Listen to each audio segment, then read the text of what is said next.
Greetings, fellow investigators, and welcome back to our video podcast, Into the Darkness, where my friends and I play the Call of Cthulhu role-playing game. I'm your host, John Rayleigh.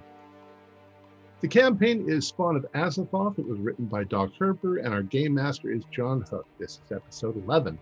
Our recap will be given by Stuart Lively as his character Cornelius Cuthbert. So without any further delay, let's continue our journey into the darkness. Stuart?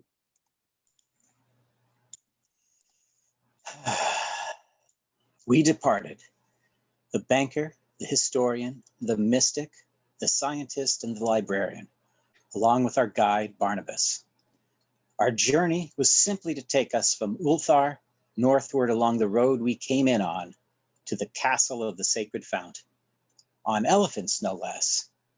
Our journey, the first half at least, was relatively uneventful, other than Dr. Long and I proving we are not that capable with a bow.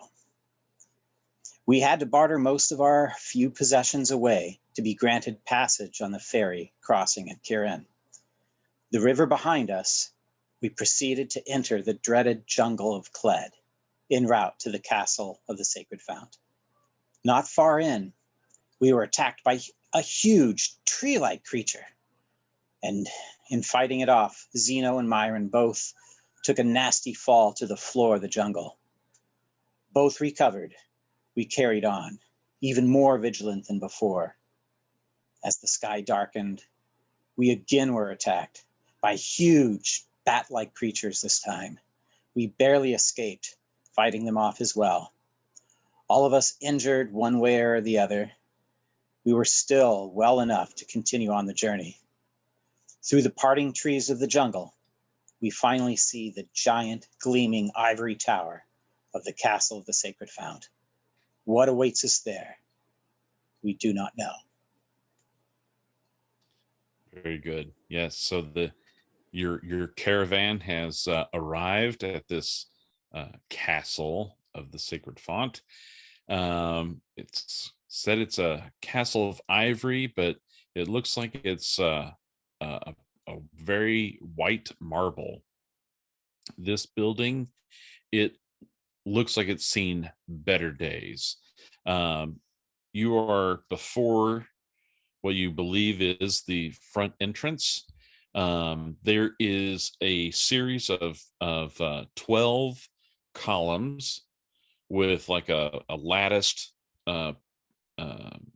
roof over all of them, and ivy and other vine plants have grown, twisting up the columns and all across the latticed roof of this covered walkway that leads to the front arched doorway of this tower, this white tower.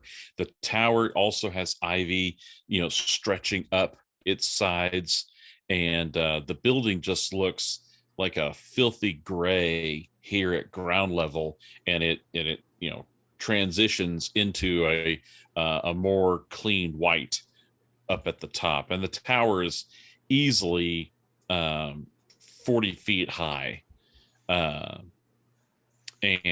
So this covered walkway that's has this viney growth of plant life all over and woven throughout it. The plant life, it looks wet and sickly, and there is what was probably once a reflecting pool running the length of this in the center under this covered walkway. But that reflecting pool is just scum covered water, and it's a brown filthy mucky thing. Doesn't look like it's that deep, but what water's in it is just it's an awful algae covered slime. And so you can see this muddy track that goes on either side of the reflecting pool, and goes up to the open arched doorway that goes into this large circular tower. This is still dark now, correct? Yes, night has fallen, and so it's pretty dark out here, and you start hearing the jungle nightlife kind of coming alive and chirping, Being it, and a light rain is starting to fall. being that it is dark, do we notice any of the windows in this tower with a flickering light on at all? Does anything indicate any sort of occupation there? There are a few windows, and they seem to be like ascending on the outside of the building. You can see these windows that are like ascending up, twisting up, but they're all dark. Oh, all dark. Okay. So the windows are in a pattern that would be in keeping with a spiral stair. There we go. Pretty good. Yeah, pretty good assertion, because there aren't windows like everywhere. It just looks like there's some certain windows just kind of tracing its way up and twisting around to the opposite side that you can't see. Now we have read of a great pool and a stone arch. This swampy bit looks like what it was the great pool. And beyond this sort of colonnade, you said there was a stone archway, is that right? That's the main entrance to the tower? Yes. Nothing that we've heard suggests that we need to enter the tower itself. Barnabas, do you know any of the mythology of this place? Barnabas is sitting up there and he says, "It is very dangerous. Rumors, really just rumors, that it's very dangerous. No one has ever fully explored and come to tell its tale."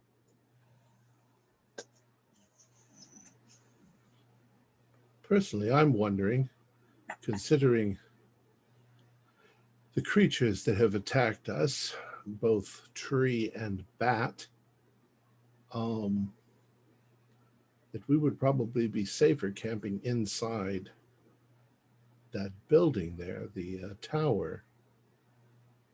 And if those are stairs going to the roof, I'd almost be willing to stay up on the roof where tree monsters can't get to us.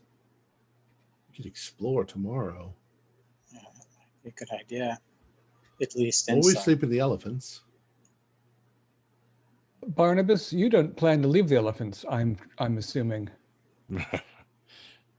I have fulfilled my task. I've gotten you here, and I will get you home. I'm happy to hear the second part. I keep asking you how many tours you've let in, and I've never asked how many you let out. You are very funny. Very funny. I like you. And a big clap on your shoulder. Still didn't answer the question, but Rarely does he. what shall we do? Is there anywhere around the base of the tower that can act as semi-shelter for the elephants? No, Barnabas whistles, and the elephants bunch up closer together, and then they kind of squat down and basically sit on their knees and belly, and they just kind of hunker in and get into a sleeping position without laying down. Okay. May we, Barnabas, may we, upon investigating the tower, may we borrow these fine daggers of yours? And he says, "Yes, they are for your use." Thank you. I think we will find that we shouldn't dally. The longer we're still and ignorant in this place, the more foul things can come upon us. I just am trying to recall what little lore we have. Again, great pool, stone arch, dire god of chaos, Ib Tutstil, that can tell us anything, grant great changes, generate chaos. Sorry? for an unknown price. And have to approach it on hands and knees. Right. Or at least the followers did of you, or the ones written about in the narcotic manuscript. No, we have none of the writings with us. This was all left behind, correct? It's my understanding, correct? Thought that we were handed the Chinese script that said, look for the stone arch.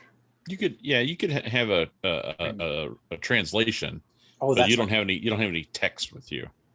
Right. Well, it's really dark out. I don't know how, unless there are torches inside, I'm not sure how much investigating we can do at the moment. What level of dilapidation does the building look itself? Does it look sound? Does it look dangerous? From the outside, the building looks solid. It just looks, filthy and like nature is kind of starting to reclaim it.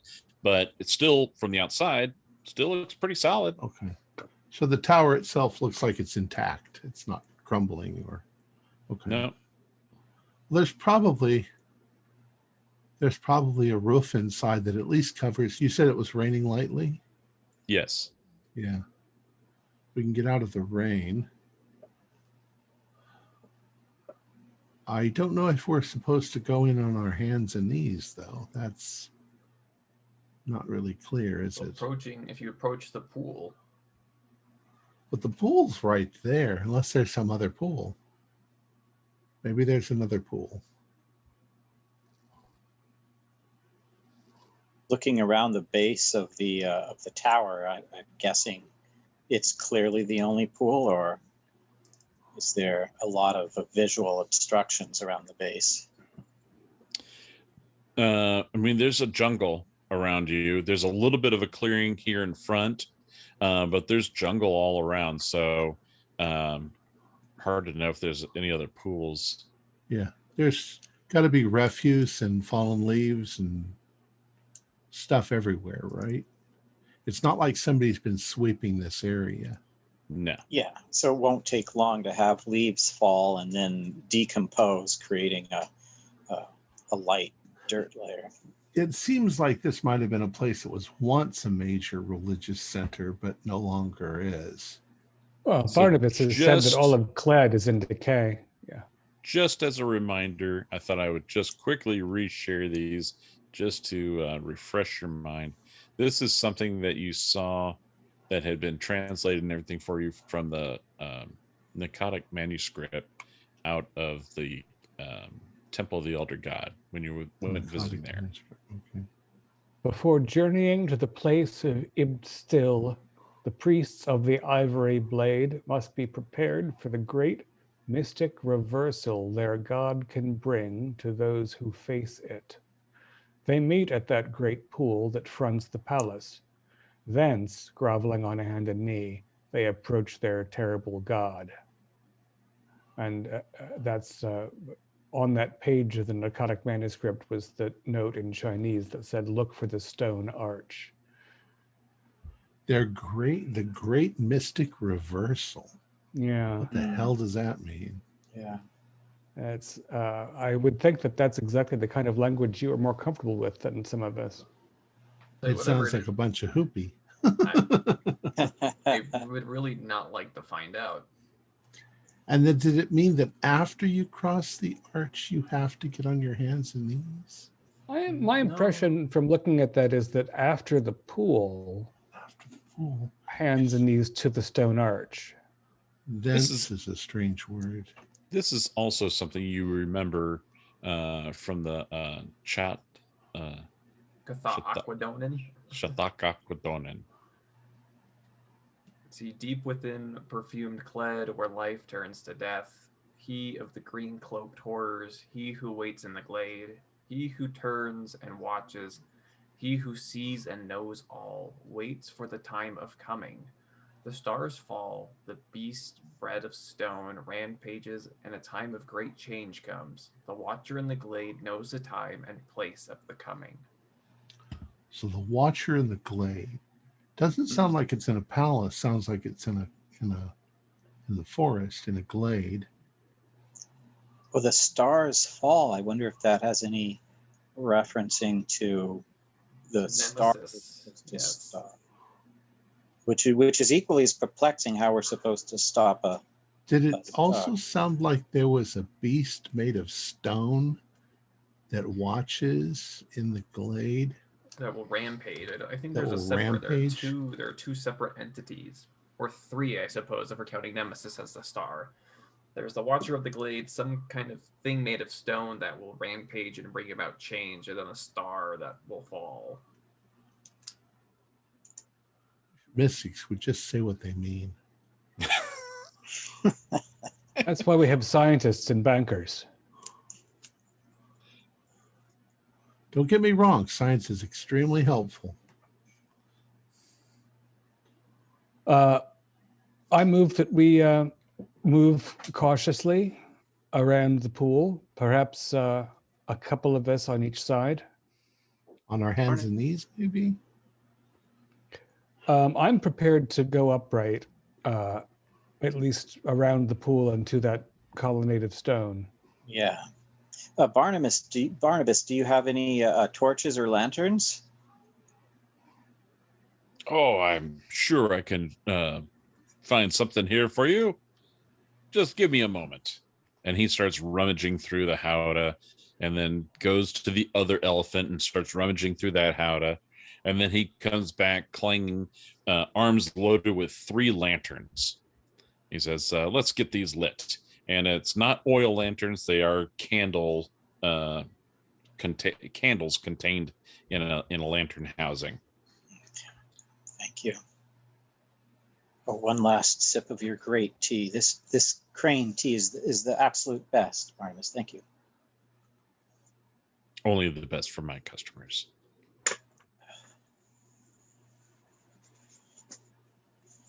Well then, I guess lanterns for the first, third, and fifth. Yeah, that seems reasonable. Or that's if we're going to line, if we want to go around it in 2 parts.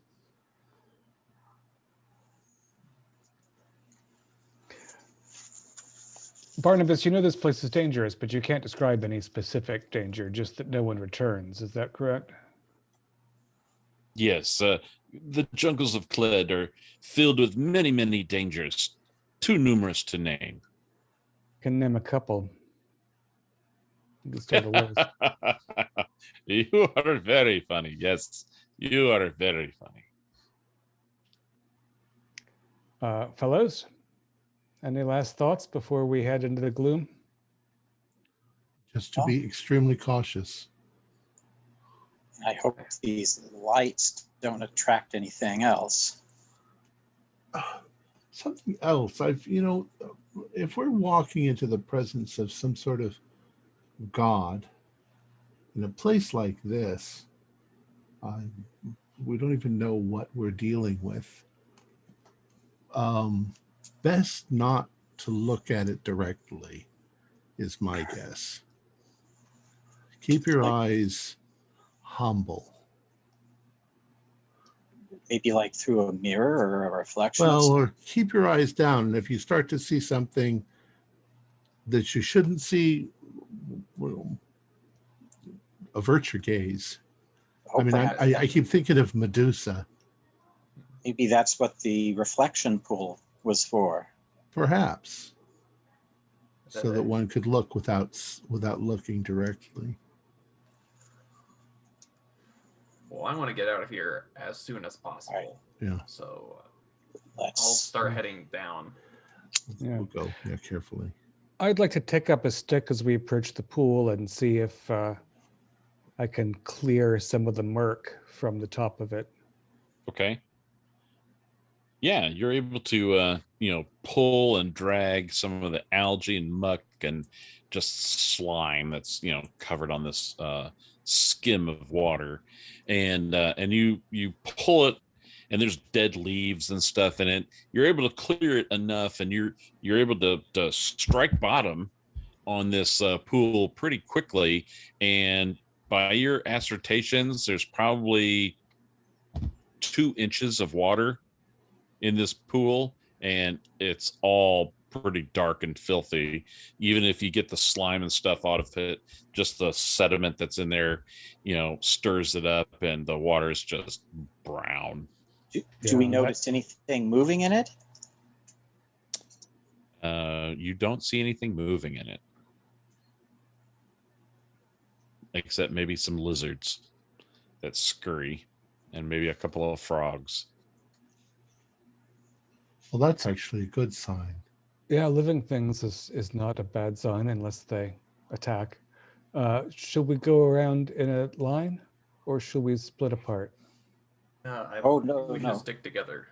All right. I agree with Dr. Long. I'll take the front with lantern and dagger. I will keep my dagger by my side. Zeb, are you coming? Is anyone not taking a dagger? All right, so everyone is armed, and 3 of you have lanterns. I'll bring a bow too. Bring a bow. All right, you've got a bow.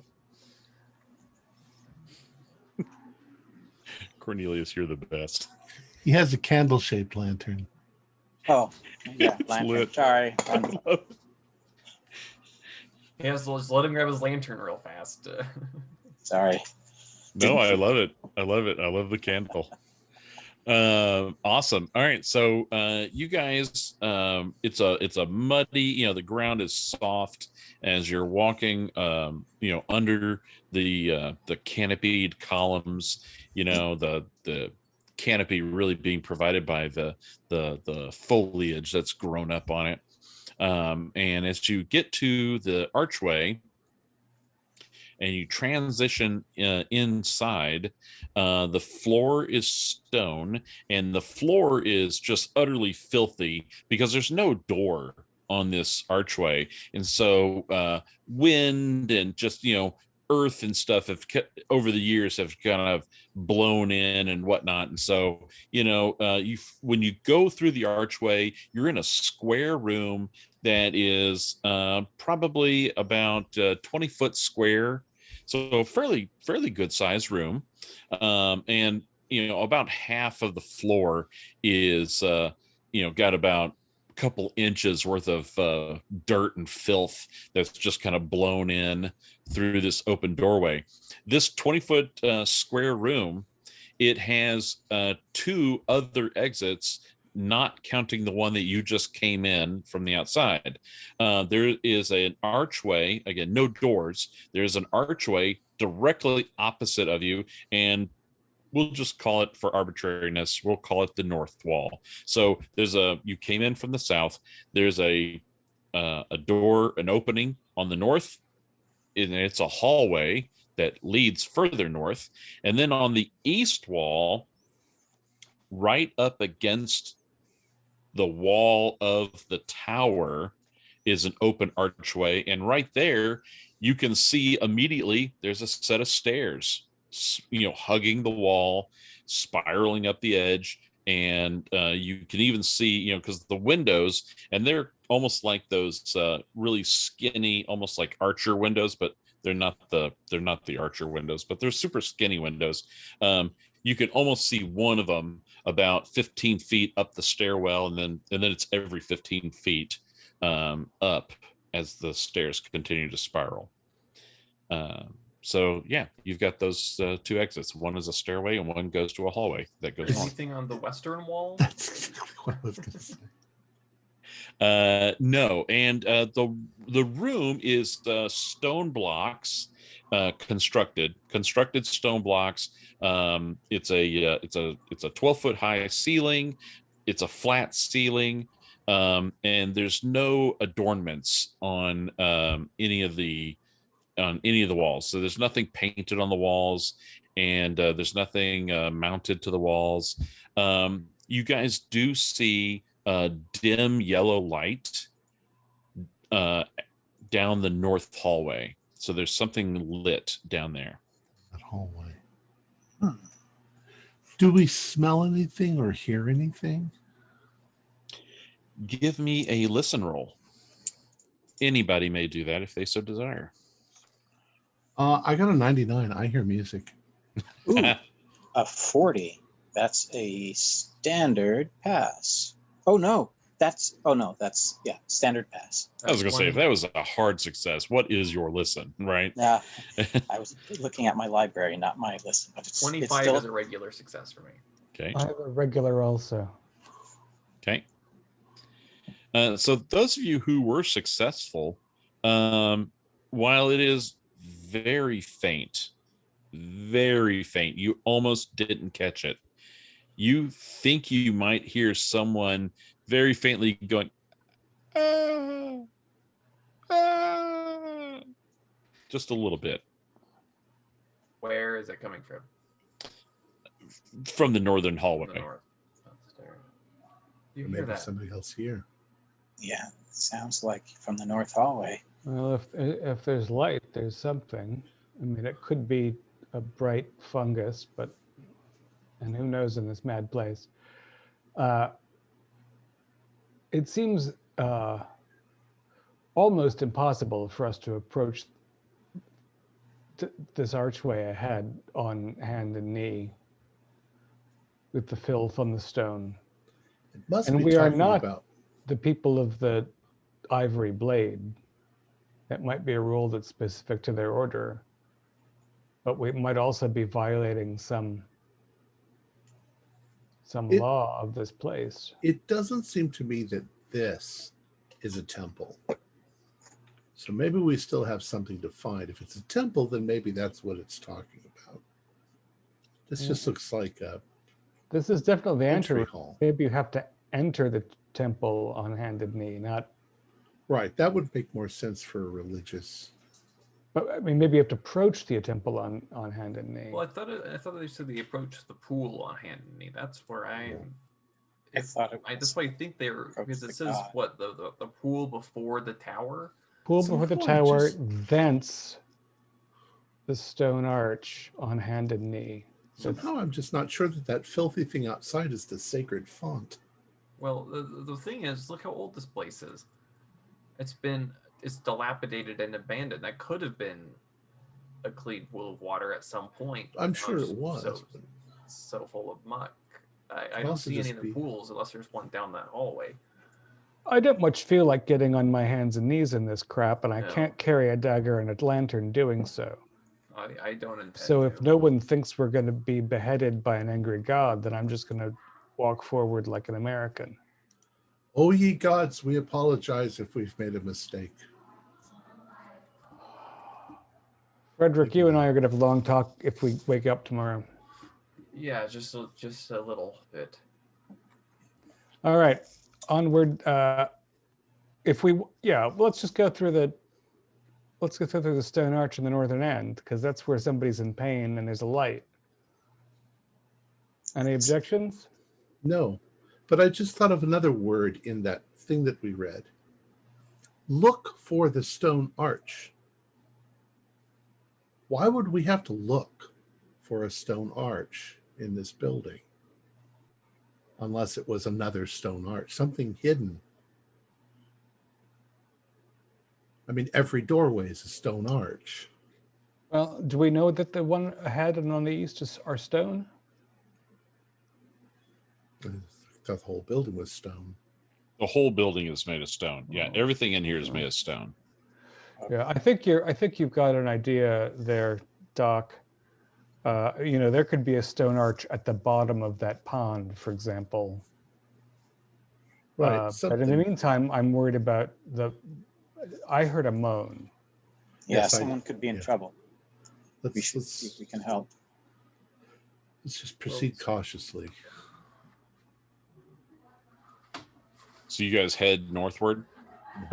Okay. Yes, I do. So through the doorway, the arched doorway that goes to the north, it leads to a 20-foot long hallway that is actually only about 6 feet wide. So it's a pretty narrow hallway. And so as you guys go down this hallway, you can see the dim yellow light ahead. And this 20-foot hallway, it opens up into a circular room. And the circular room, it looks like it's maybe a 30-foot diameter circle of a room. And you look up, because just walking into this room, the air feels a little different. There's like an echo or something. You look up, and the ceiling in this room is a domed ceiling that's also about 25 feet high. Dome ceiling. So it's a pretty tall, circular dome ceiling room. The floor, the walls are the same stone block that's been constructed throughout everything else that you've seen in here. The floor is more of a cobblestone, and it's laid out in like this circular pattern. So it almost looks like everything is concentric rings, towards the center of the room. The center of the room, on the floor in the center of the room, there's no safety lip. There's nothing. There's just a 6-foot diameter hole in the center of this room, and the weather, it's raining outside.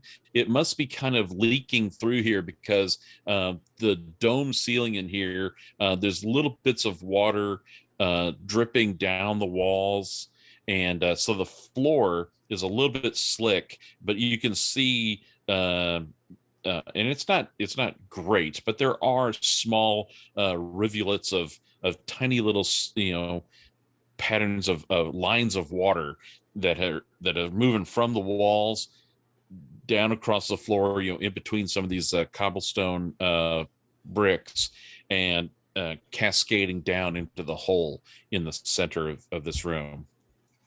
The light's coming from 4 torches that are set in iron sconces on the walls, and they're lit, and so it's a flickering yellow firelight, and but there's no light going into that hole, so it's a black hole in the center of the floor. Can we hear the water hitting something as it goes down, or? Yes, it does sound like it's splashing on something. Yeah. So perhaps it's like a big well. We can't get we're not close to it yet, but yeah. So you've just kind of entered the room, but you're basically near the edges of the room. Maybe that's the pool, the sacred font. A font? Do you drink from a font? Maybe it's the sacred well. Myron, you're muted. Generally where water comes from, not where it goes to, isn't it? Font or fount or fountain? It's a spring, not a, well, I don't know. The smoke from these torches, is it sneaking out through holes in the ceiling? Is it gathering? The smoke? From the torches, yeah. Is there a way for it to escape? There's no central chimney, obviously. There's no central chimney, and there's not a lot of smoke being generated, so they're burning pretty clean. They're dream torches. But there's torches, so somebody must be here. I can see why you'd want to approach this on hands and knees. You'd hate to slip and fall in there. Yeah, you could slide across the floor. Something about this is very reminiscent of Edgar Allan Poe. The Pit, the Pendulum? Yeah. I might even suggest that we approach on hands and knees and chained hand to hand. So that if one of us goes, we all go. No, so that the one in front is held back in case there's a loose stone or false area. Do we just want to look down in the hole?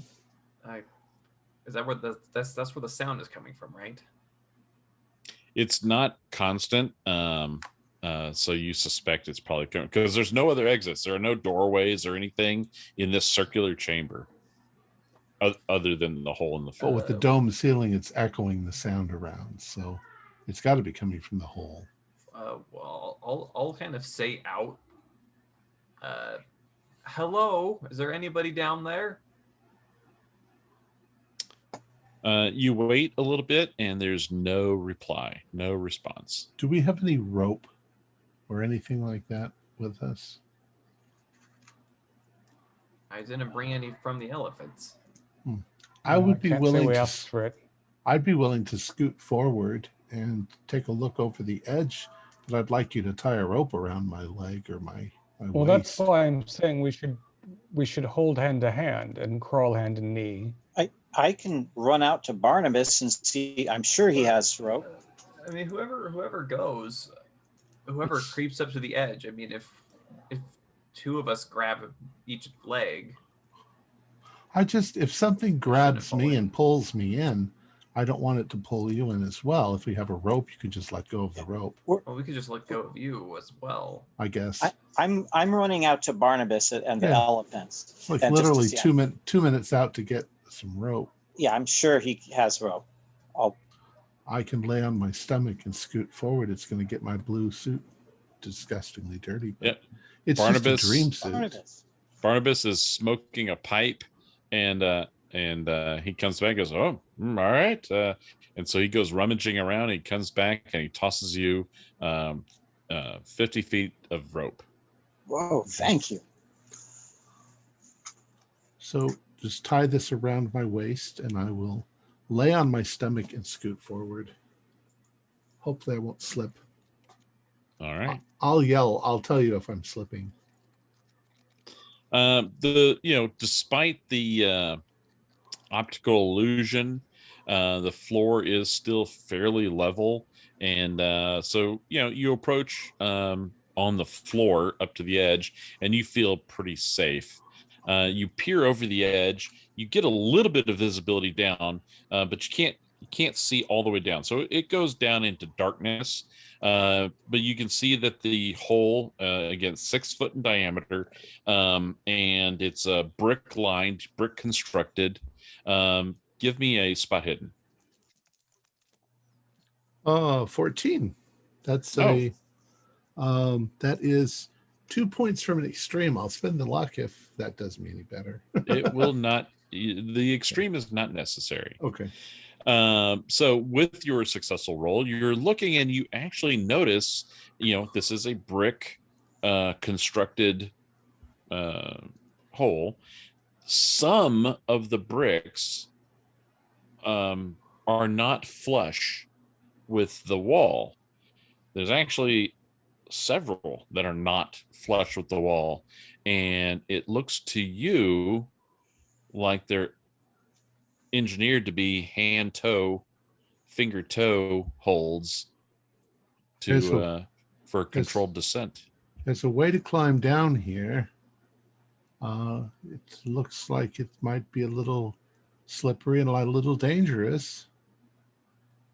I can't see the bottom, and I can't see if there's anything down there like a door. We would need more rope to successfully climb down. I'm no climber.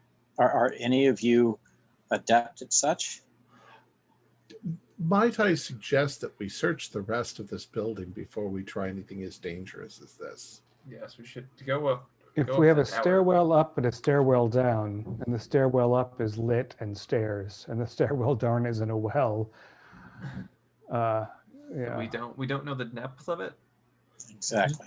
Can This we could can we just try be to? a It could just be a shithole. Well, we could. We have the rope. We should try sounding it. Find Yeah. out how deep it is. We could. Does anybody have something to light on fire? I could drop it down. The ground is actually fairly level. If we can find any bit of dry waste, we have. There's lanterns. torches lit. Who lit the damn torches? Whoever's down in the damn pit. Do I have a napkin I used Well, when I had lunch earlier? Could we not just tie a torch to the end of a Well, here, let's see if rope and this. just sort of quickly descend it? Wait, I think I still have a coin. Well, I'm saying we can tie a knot on the end of the rope and kind of feed it down until it hits the bottom. It goes slack. Mark Twain. All right. Actually, I feel fairly safe here on the edge. Why don't you just let me have the rope? Okay, so you want to Well, basically here, do I'll that. hold your feet. Yeah. And while Zeno's doing that, I'm going to secure his leg so he doesn't fall if he starts to slip. Okay.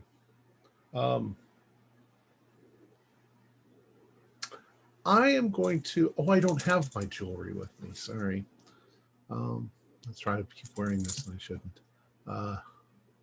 I was going to try to get something and tie it onto the end that clinks when it hits the ground. You know, the lanterns that Barnabas gave you have a ring on the top. You could lower a lantern. There you go. Let's do that so that we can see. Okay. Great. So you tie a rope on one of the lanterns and you just start lowering it down, and it's illuminating the brick-lined hole, which is, interrupted with lots of bricks that are not flush, but they're also not in a set pattern. So it just looks like it's fairly random. So, hands, toes, would, so you could, climb like a monkey up and down this hole, right? And so you start lowering this lantern down, and it goes about 30 feet, and then it finally comes and it rests. You get it to rest on the floor down there at 30 feet, and you can see the light kind of changed. The light was very contained within the shaft of the well. We'll call it a well. Right. And then almost right as it got to the bottom, it, kind of the light widened out, so it wasn't quite so contained in that shaft. Do we see any doors or anything leading out of it, or is it just like the bottom of a well? I mean, you're looking straight down, a circle. So all you see is a circle down at the bottom. That's all you can see.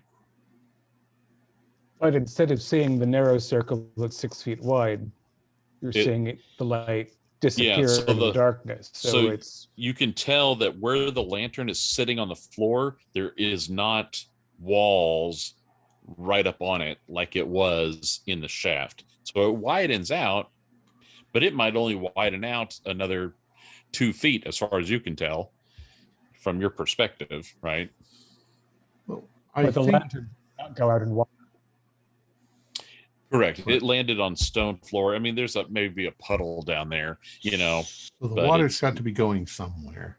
But I mean, there's not a lot of water coming down. It's just, rivulets of water. Well,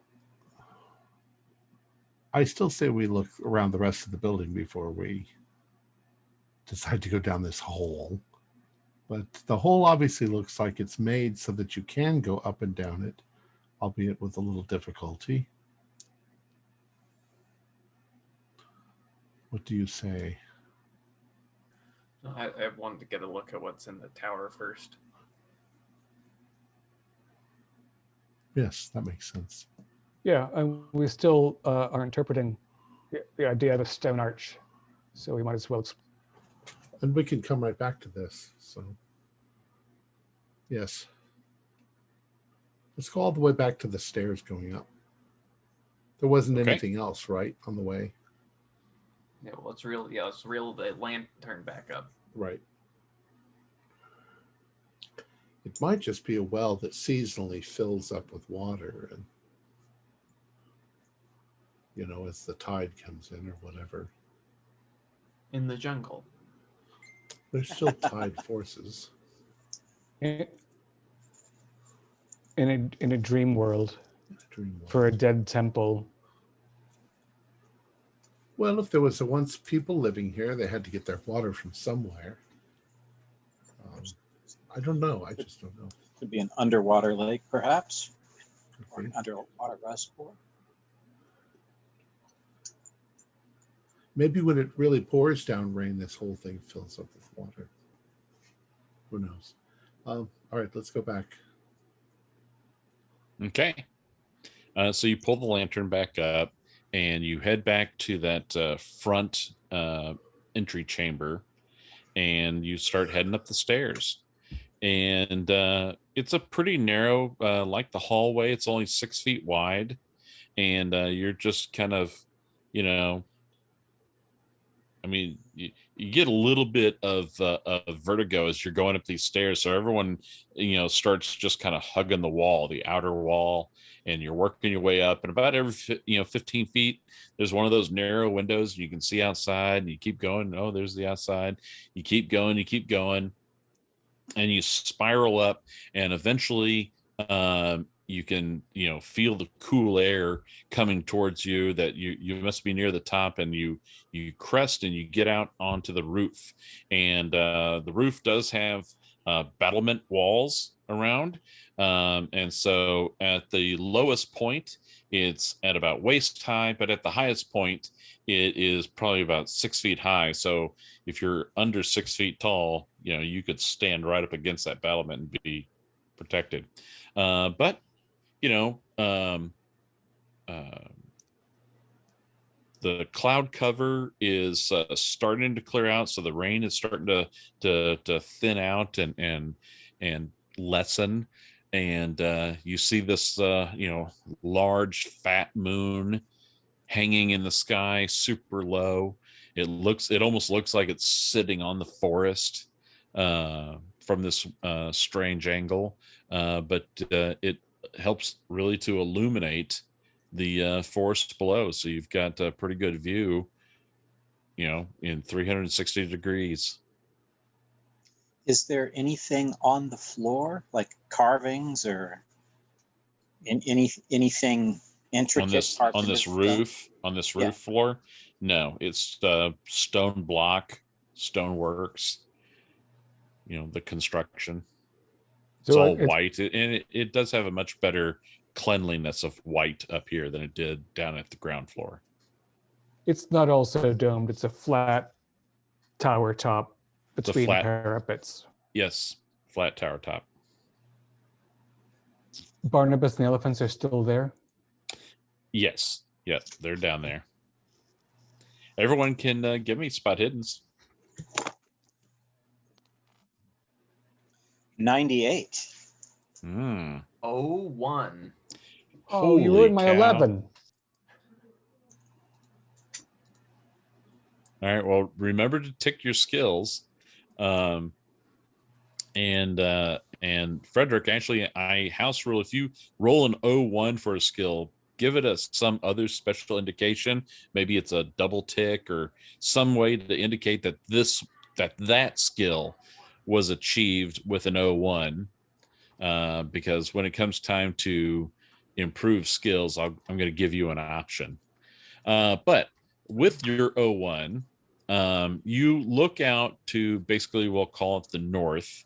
So on the side opposite of where the elephants are sitting, you're looking out into the woods below you, and you spy a muddy trail that was a little bit overgrown, but once the trail starts to lead away from the tower, some of the mud and the slop that just kind of runs off from the tower, it doesn't obscure that trail there, so you can see a trail going into the forest north of you. And your 01, you notice that some of the forest trees, they look oddly, they look like they've grown in a strange pattern, almost as if they themselves have created some kind of arched pathway. But you're seeing it from above, but they've grown together, and created this almost like a Gothic archway pathway. And then it leads up to a small hill that's not too far away. And perched on this small hill, you see a lone Gothic stone archway just standing there by itself on the hill. I think that's the archway. Do you see that through the trees? Yeah. Yeah. Cornelius is trying to find the moon. Well, that it's good to know that our scant intel before this whole thing has some basis in reality. As Zeno asked what it meant to look for a stone arch and a building made of them. I think that's the stone arch, not a stone arch. So approaching, do you think then that when we get to the stone arch, or the tree arches, that we should? Well, is there another pond? That's another question. We should explore that in the morning. We can't see it through past the trees, but Agreed. We need daylight. You want to spend another night here? Camped out on the damp stone of this tower? No. No, but do you want to walk out into the forest filled with monster trees and bat creatures that Exactly. attack in the dark? I don't want to stay. They didn't attack in the dark. They attacked in broad daylight. And this is some sort of holy place in dream logic. I think... whatever presence is here in that pool might keep things away. Might be the only ones foolhardy enough to come here. And you guys do hear out on the winds a familiar screech. Of the bat creatures. Yeah, there's this. Riders. I think that's what Barnabas called them.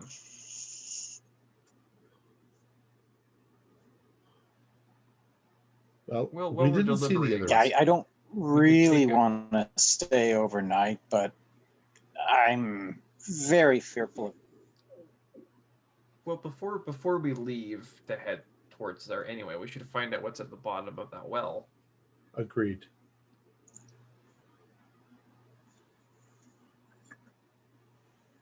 I'm not sure I see the logic of that either. Because we heard the noise. Maybe Yeah, there's that somebody could down there. certainly be a lure. Part of why we came out here is to try to find the remains of Philip Baxter, right? Right. We don't have any reason to believe that Philip made it this far. It's true. Philip was planning to come here, but as far as I recall, the last entry he made, not in the dream diary he let his brother see, but in the diary that was in his former home, was about going to the temple to the elder gods. He wanted to follow this track, but I don't think he ever came here. Barnabas didn't bring him, and I think he didn't trust Barnabas. Oh no, he didn't. Most definitely. So I don't expect to find Philip. I expect to find what Philip came looking for. Or hope to. He was hoping to ask the god questions and get answers. But if the god's out also, there, then... Yeah. We're not hearing any more of those faint scream sounds. We're at the top of the tower, though, now. You're on the roof of the tower, and you can hear the night creatures of the forest, plus some screeches from familiar creatures. So anything like that would be drowning out the faintness of what you heard inside the tower, if it is still there to be heard. The muddy track that leads to the arch of trees, does it come out of some part of this tower, or is it just like, is it clear how we would get there from the base of the tower even? It just like seems sort of from here, it seems like you would just simply walk around the base of the tower, get to the north side of it, and then head further north into the woods. So maybe they came to the sacred pool, and the tower was just inconsequential, and then they went on to the arch. The lit torches and the handholds and the mysterious sound suggest to me that there's a trick. That those who don't know to look for the stone arch are lured into that pit and don't ever emerge. But maybe that's just the way I dream. All of it seems very suspect and frightening. Yeah.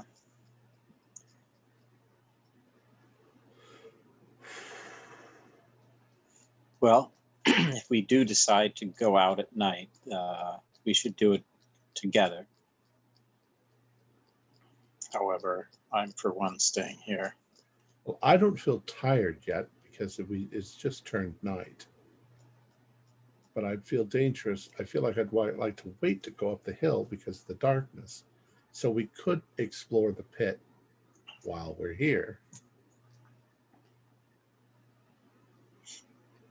Agreed. I agree with you, Dr. Zeno. If it's a trap, I mean, there's enough of us here that we can rescue one another if all it is a matter of lowering one of us down on a rope. We barely survived bats on the way here with the protection of our guide. Yeah, who knows what we'd find down there. Then again, who knows what we would find out on the trail to the stone arch. I do hate staying here. I really do. So, I mean, going out to that arch and trying to find this thing. I don't want to wait around all night here. That's a long time to be out here. Zeb, I guess the deciding vote is yours. Should we ask Barnabas what he thinks No. we should? I don't want to go out in the night. I'd rather stay here for the night. Travel in the day. I agree. There appears to be no danger inside this tower.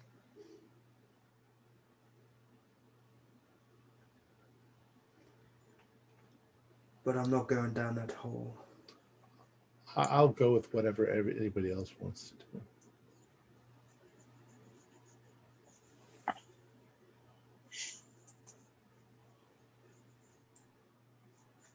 Should we just All right, flip so as I said, if your plan is to stay in here all night, you might as well explore down the hole. But I would prefer that we go out to that stone arch.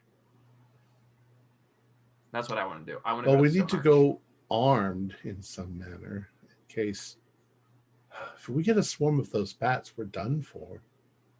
yeah, we won't have shelter to We won't even be aid able in to our need. run back The here. place it's protected. The canopy forms. But what if there are colonies of those creatures living up in those trees? Well, and for that matter, and it's ironic that I should suggest this to you, I think, Dr. Zeno. Perhaps we should not go armed into a sacred space. Perhaps we should that's go possibly with true. open hands so as not to offend this changeable deity, which for all we know is a giant bullfrog with 17 eyes. What does that mean? That a reversal? A reversal of what? Keeper, question. How far, again, was the estimation from tower to arch? Not far. Not even Like a football field? Yeah, maybe, but probably slightly less than a football field. Yeah, 200 feet. So thereabouts. okay.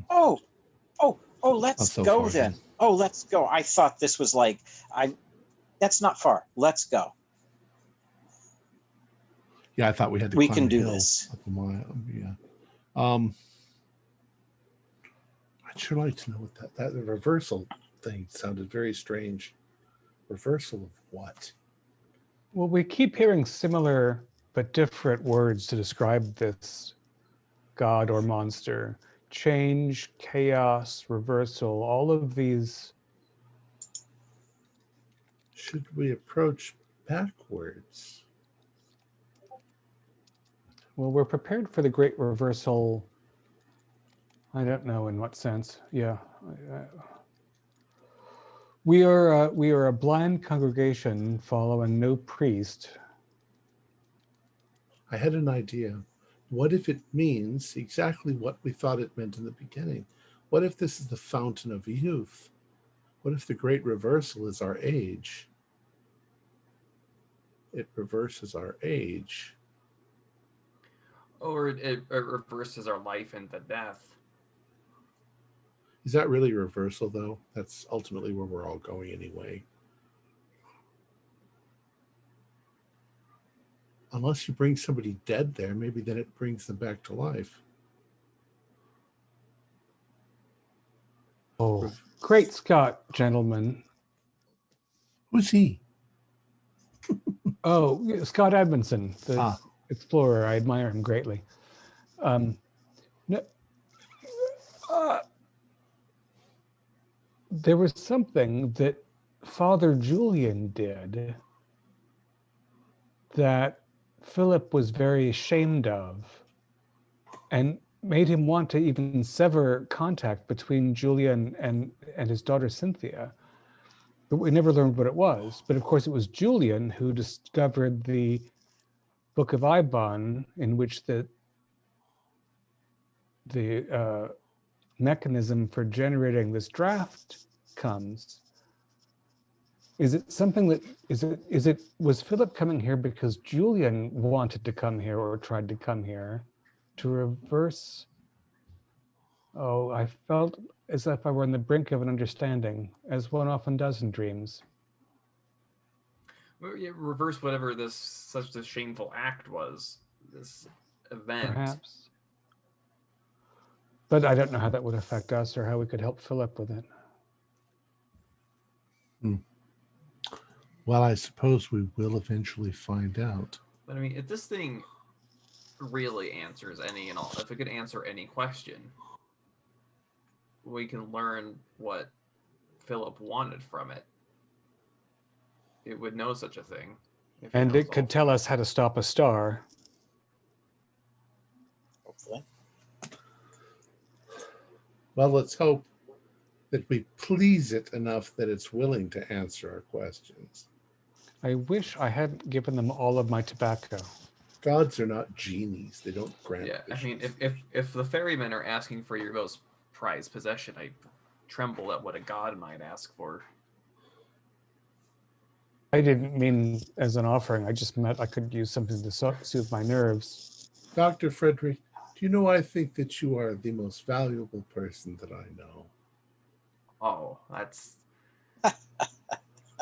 It'd be a shame for me to have to give you away. Yeah, Zeno. I've come to respect you far more. Frederick, who do you think is very, very dear to you? Well, after this whole fighting off the bats, I think Zeno's particularly dear to me. So, we'll see. All right, fellows, shall we storm the god in its den? As you wish. Helly ho! Let's set down our arms before we cross through the stone arch. Yeah, I mean, if this thing really is godlike, our weapons won't help us much anyway. And Barnabas says everything's so scary, and then he says, "Okay, we'll be all right." Then we get mauled by a tree and by bats. And here in this tower, we've seen nothing that can harm us. Like, where are the giant spiders? Sorry, they're in the pit. Well, and Barnabas is talking doom and gloom, but he's over there smoking a pipe with his little feet up on the elephant back. So where is the danger? The danger is in something profound or in the pit. All right, let us still our nerves, or we'll wake up in my parlor. What's the worst thing that can happen is we get killed and we wake up in your parlor. Yeah, it's a dream. This is just a dream. Dream within a dream. A very peculiar dream, never before have I ever had a dream so interactive and connected with others. It's that drug that we took. And yet, didn't they tell us it was just tea? We'll see. All right, let's go. Let us. Yeah. Forward. All right, so you guys descend the stairs, and you're leaving the tower to follow the path and go for the hill, right? Yeah. All right. I'm going to look over at Barnabas as we leave the tower and watch to see if he goes. He has his pipe. He has his pipe. He tips his hat. He says, "Happy hunting!" And he goes into his howdah and pulls the shutters closed. Okay, so you guys head out. You get to the north side of the tower. You work your way around, get to the north side, and sure enough, there's that muddied pathway leads off into the north, and it has a little bit of a gentle curve, to the right, towards the east. And as you're going up the path, eventually you see these trees that have grown almost into a very strange pattern. All the limbs are kind of twisting in on themselves, and they're creating a Gothic archway over this path. And so you're walking, and it's, for almost 30 yards, you're walking under this treed pathway. Are there any footprints other than our own? No, the ground is mossy, spongy enough, muddy enough that it's soft enough that it's anything that might have been in there has bled away as rain and whatnot has re-softened and basically re-leveled the earth. Comparing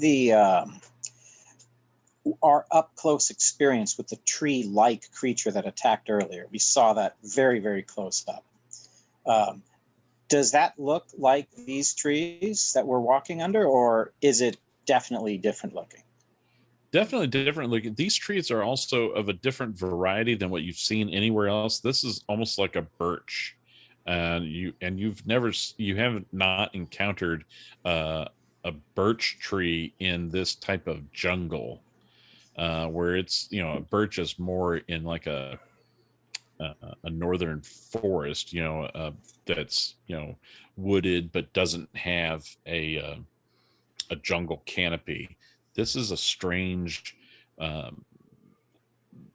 strangely grown birch in this type of wood. It's definitely feels out of place.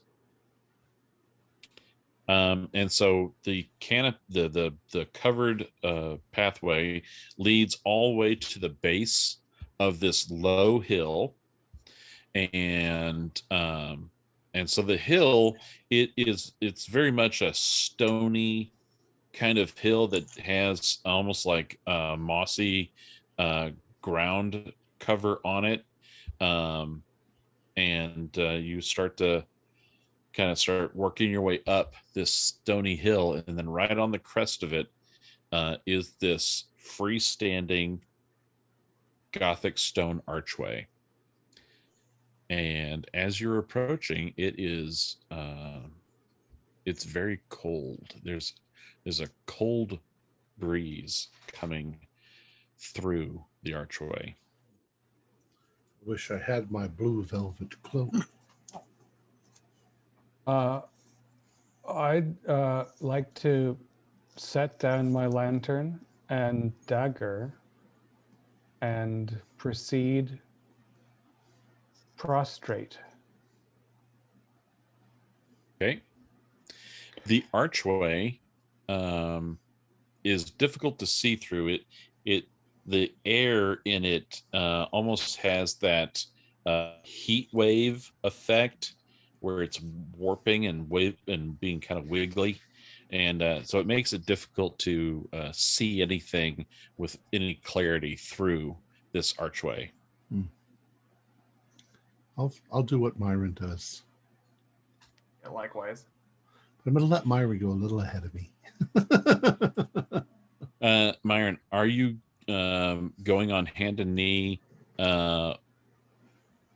with your dagger and lantern, or are you leaving them behind? Lantern and dagger at the doorway. And so they're at the doorway, and knee. you crawl through hand and knee with them being left here. Correct. Okay. I'm going to bring my lantern, but not the dagger. Okay. So you're basically kind of, holding one up and just kind of going on 3. All right. And you guys are crawling through.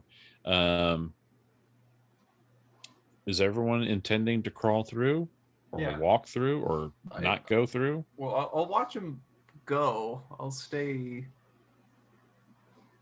I'll watch Byron and Zeno go first. Yeah, I will stay behind next to all of their daggers and lanterns and watch them go through. If they go through uneventfully, I will follow suit. Okay. Yeah, as they go through, they don't come out the other side on this hill. And so as they go through, they go somewhere. So is everyone going through? I will follow suit then. I will. Okay. Yeah. On hand and knee. Hand and knee, leaving both dagger and lantern behind. Yeah. Okay. I will follow Cuthbert, hand and knee. Zebedee? Yeah, I'll follow. Okay. So you guys basically leave your weapons. Zeno is bringing his lantern, but it sounds like everyone's leaving their daggers behind.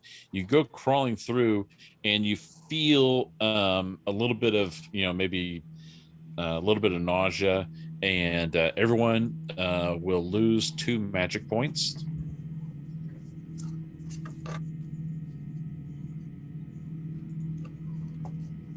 And as you come through on the other side, you come through and it's cold. You come through and the air is very, very cold. But the ground, it's not like it's winter, it's just cold air.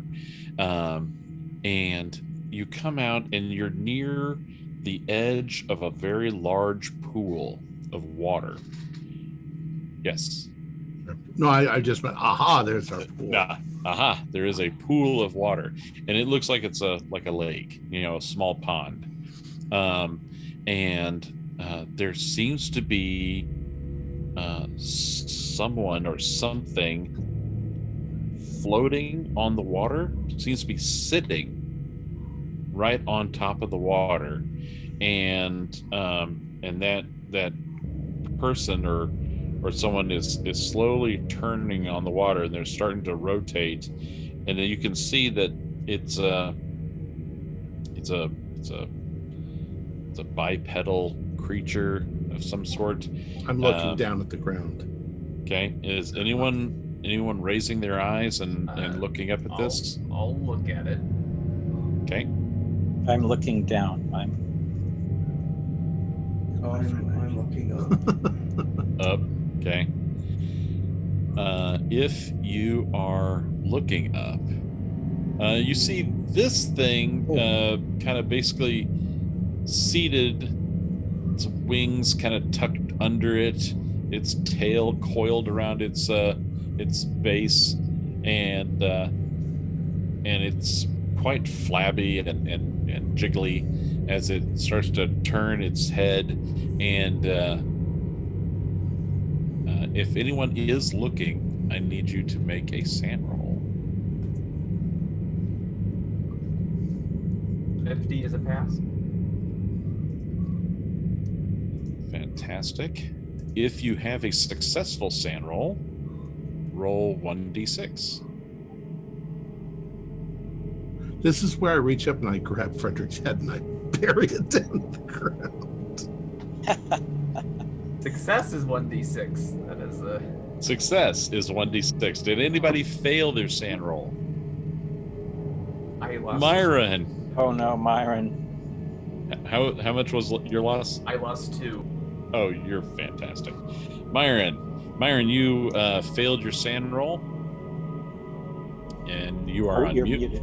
But Myron, please roll 2d10. Oh my god. Oh, wow. Oh my god.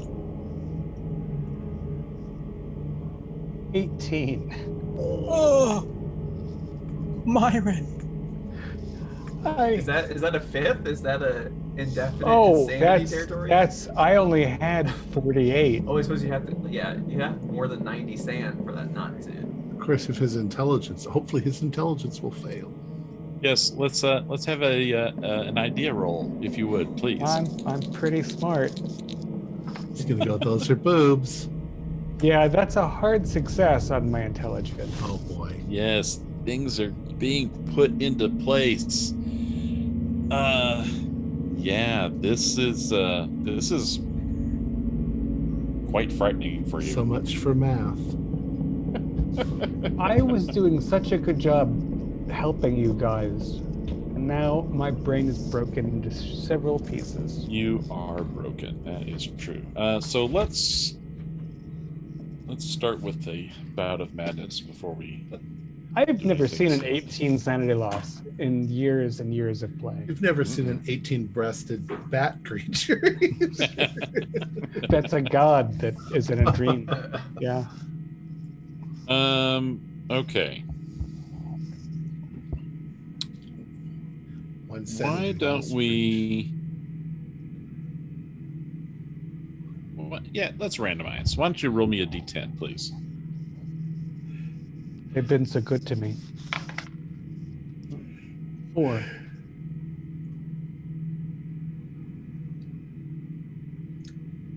Okay. All right, I'm gonna private message you. I'll just silently scream while people process things. Yeah, that's Zeno pulls my head down before I get overexposed. I'll do the same with Zeb. Zeb, get down! What the hell? What the hell is that? Myron starts screaming, compound interest, compound interest. And so as you guys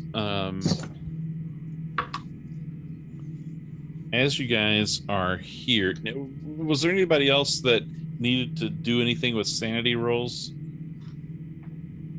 So just the two individuals looked up, and one. Or Zebedee did, but he passed it and took 4. Oh, okay. All right, that's good. All right, fantastic. And we'll figure out what the long-term effects of your extreme sand loss are a little later. But as you guys are laying there on the ground, I need everyone to make a POW roll and tell me what your level of success I want to is. use my bonus die that I got from the painting. You could do that. So you may have your bonus die on the POW roll. Well, that was a waste. I didn't even need it. 06 is an extreme on my first roll.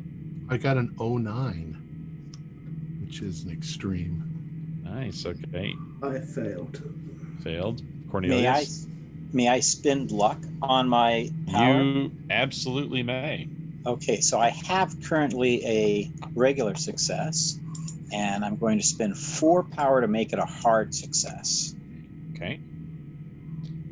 And Myron, you get to also still do a POW. I failed. Okay, that's probably perfect for you.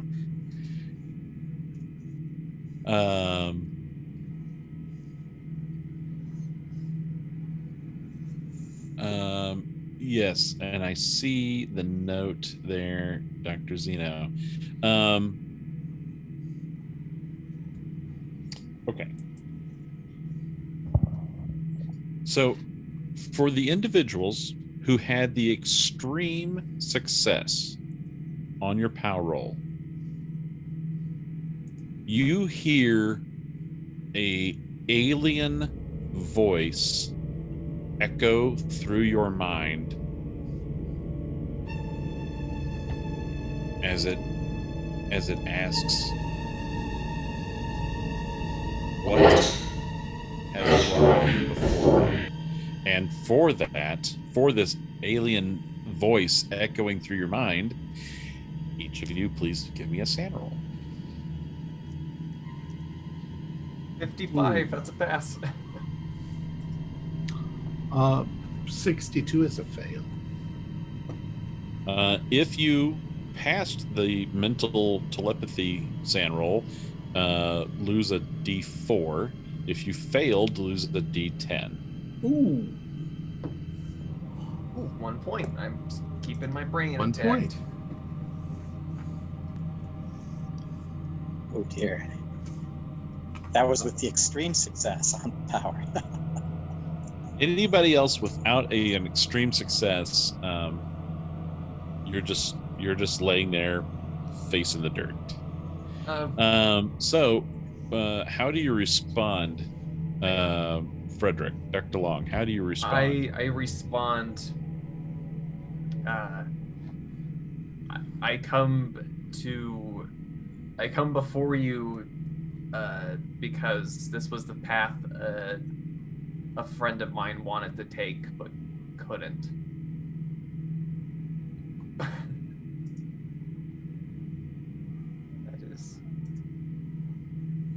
That's why I'm here. Bring your friend for me, and the sacrifice, and I will nourish them. What brings you before me, charlatan? The knowledge to stop Nemesis. I seek it. And you shall have it. When it is right, your mind will unlock. And you feel something invading you.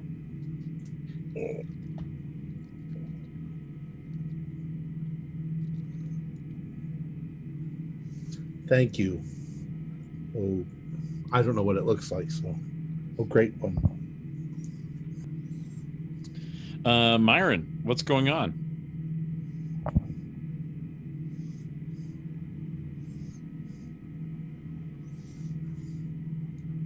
I don't know why you sons of bitches, you dragged me into this. You gave me a drug and you made this fucking insane thing up in my own home, and I trusted you.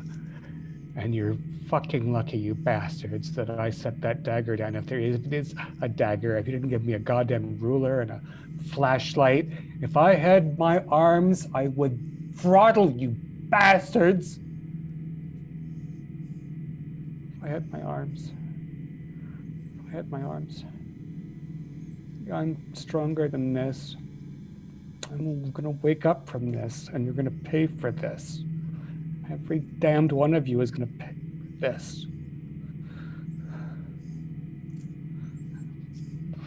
Falling into the sand sobbing? No, sounds good. Zebedee.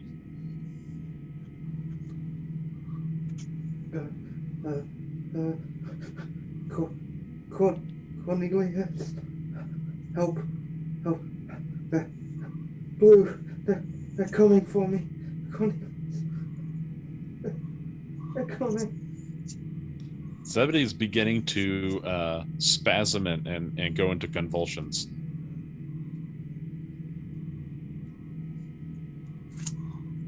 I'm a little caught up. I believe I'm close to. Yes, you're close to him. Okay, I'll try to comfort him and keep him warm. If I have my out cloak over the shabby shirt I have, I'll wrap him in that. Okay. So you guys still laying on the ground by the lake? Yeah, I'm still there. It's just I try to think back to it, as I did with why I've just, what happened to Philip Baxter.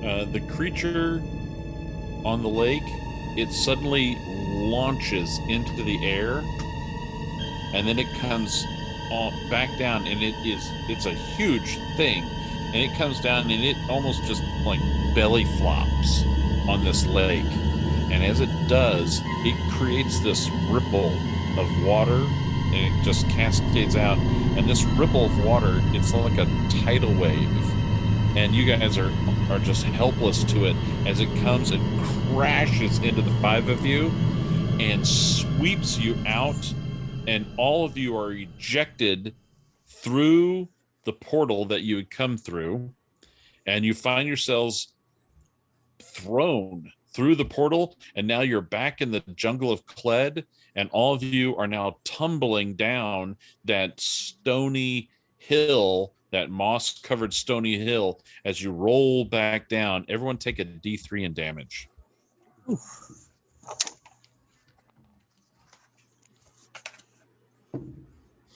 Ow, that's 3. Ouch. Ouch. Ouch, ouch.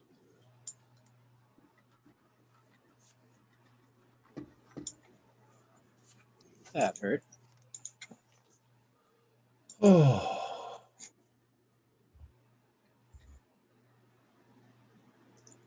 What? You think that by beating me with sticks, you can make this seem real? You can't make this seem real. Huh. Hit me again. It hurts, but I don't care. Myron, what? Myron. What's wrong with Myron? Myron. What's wrong with Zebedee? Zeb's in shock. It He looks must like have- Myron's losing it. They must have looked at the thing. I did. I looked at that godforsaken thing, whatever the hell that was. I hope to never see anything like that again. What did it look like? What was it? It was big. It was huge. It was hovering almost on top of the water. This serpent-like thing with wings and all manner of growths, and I don't even know how to begin. Where to begin? How to begin? It spoke to me.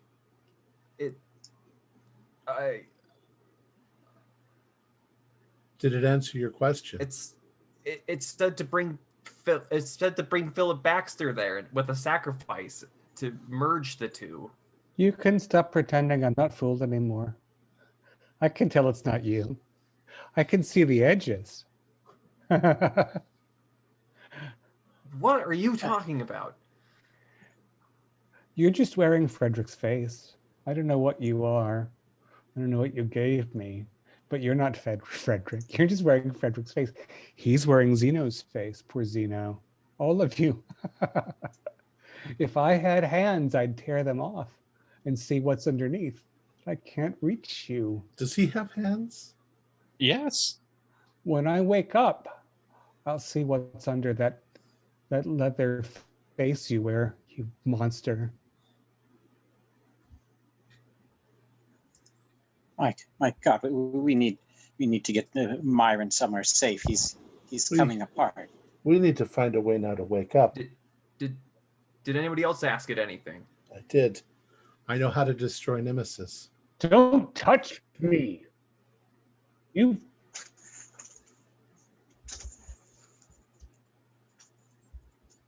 Zeb, you know how to destroy Nemesis? Yes. Dr. Zeno, did I hear you correctly? Yes. All I need to do is remember. But there's nothing there at the moment. It said that I would remember when the time came. Well, I guess that time is not now, but we need But to how get like back a dream to say something like that. I didn't look. Is anyone really hurt? I got A little scraped up bit. a bit from the fall. I asked the wrong question. Maybe I'm sorry. I might have asked it another question and it sent us away.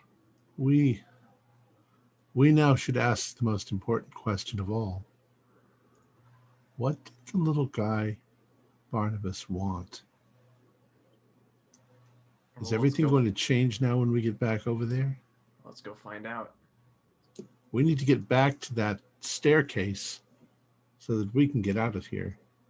Wee, all the way home. Ha ha ha. All right, Myron, let's... You don't want me to wake up. I will thrash you all to bits when I wake up. The eyes. All the eyes. Myron, you'll be okay. You're just in shock. You filthy murderer! Mm-hmm. All the eyes. Why do you have all the eyes? It's okay, Zeb. Zeb, we're out of there. We're away from that thing. We need to go. Yeah, we do. Why so many eyes? Come on, Zeb. You do need to go. All of you go. I'll wake up. You go. Leave me here and I'll wake up. No, Myron. You won't wake up if we leave you here.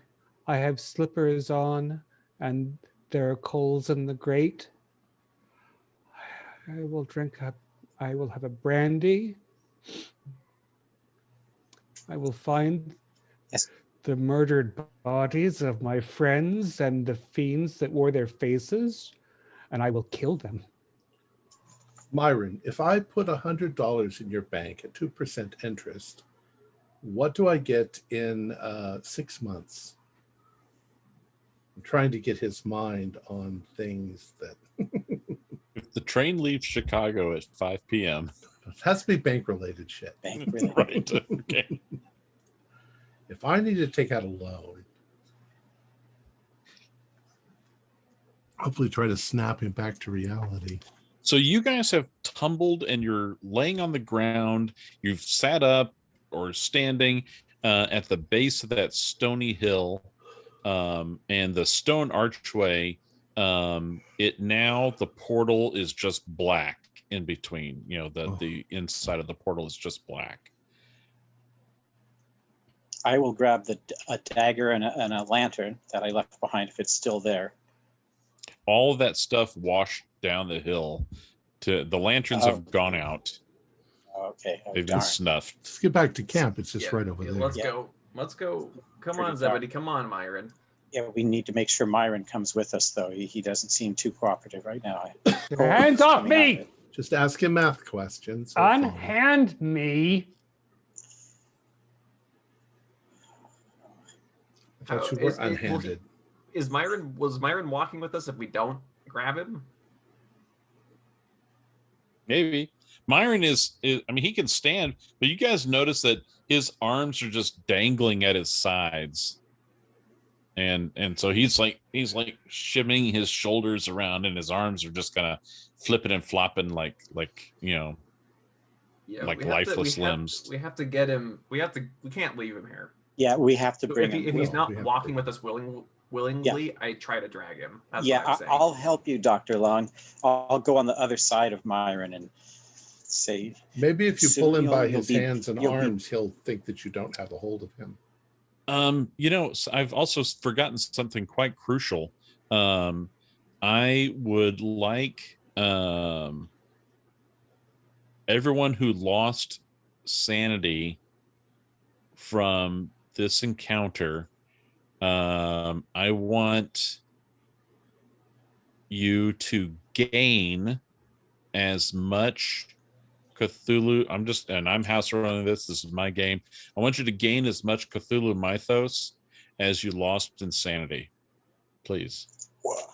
Remember how much sanity I lost. 3 points.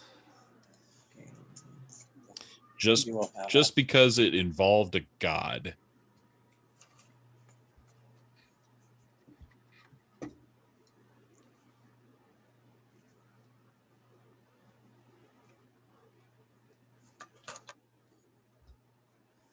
How about dream lore and dreaming? Nope. Have we got those are still at whatever levels you've got them at. Okay. I rather like the idea that if they take me by the arms, I won't be able to tell what's compelling me forward. Sure. I think they're not there. How are you doing that?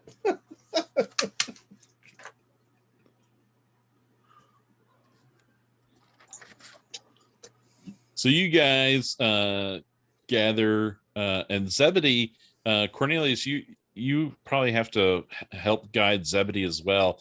He keeps closing his eyes. He doesn't Okay, want to open his eyes. I'll take Dr. Zebedee. Dr. Saladin. Oh, okay. All right. So I'll help. There should be two of us helping with Myron. He might resist as much.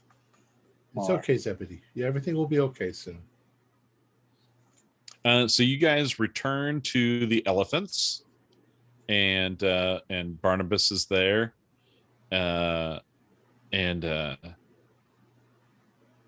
he sees you returning. He's like, "You are all alive. That is very impressive.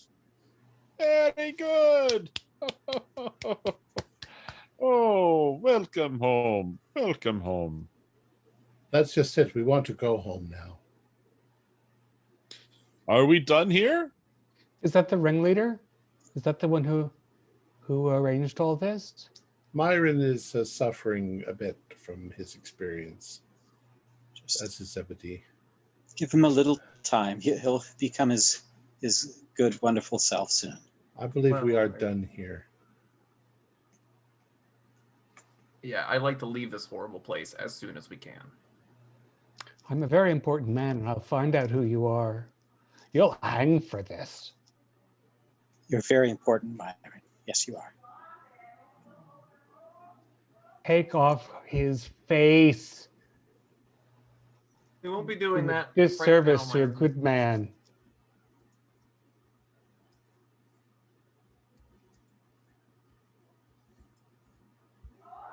It's all right. Yeah, let's get on these elephants. Let's go.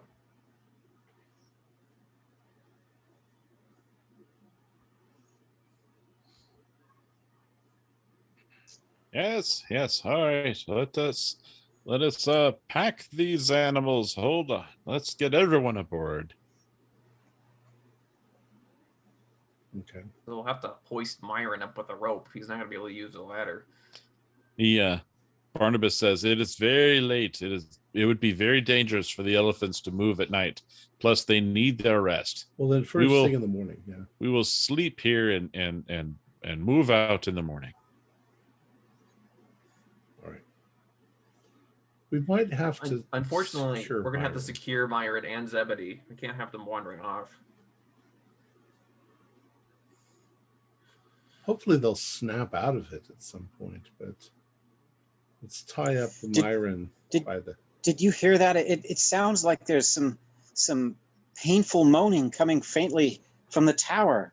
It's echoing. Can't you hear it? No, Cornelius, what do you want? What, the thing that's down there in that pit? After what I saw in that archway, I'm not going in there. I don't want to know what it is. Let it rot. I'm kind of on Frederick's side this time. I just want to wake up.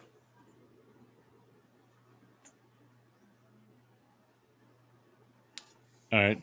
So Barnabas says, "Come, we will get them bedded down, and I will brew a special tea for them.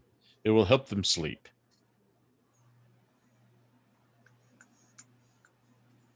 Oh, that's much appreciated.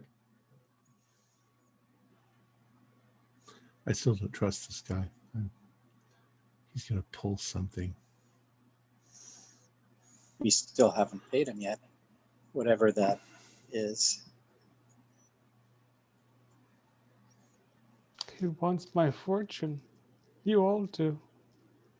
You went so far to steal from me. No, we're all here because of Philip Baxter, Myron. You killed Philip Baxter. That's how it began. No.